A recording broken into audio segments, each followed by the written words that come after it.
I've been on stage playing for 20,000 screaming fans and all that bullshit that happens.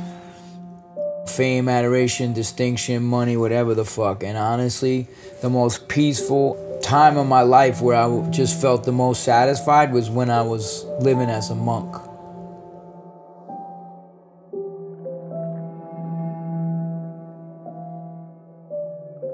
I earned my degree in the University of the Streets. It was a magical time in the city, and I wouldn't trade my experiences for all the money in the world. New York was one of the most violent cities in the country, and if you didn't mind your P's and Q's, you were gonna have problems. It was a jungle, and just as an animal living in the wild has to fight for its survival, risking life and limb to eat or sleep, the city was no different.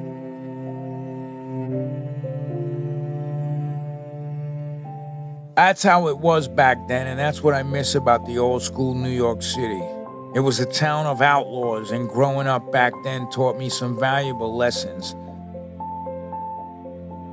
I was a kid who was homeless, and I hustled and did whatever I had to do to stay alive and see another day.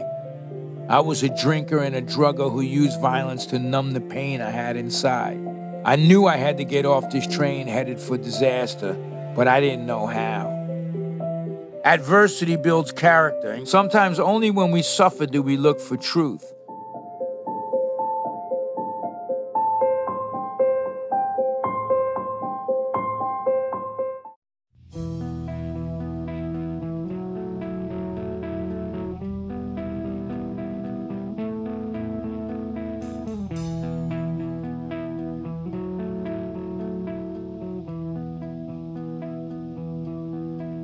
In 2001, I nearly died from a heroin overdose.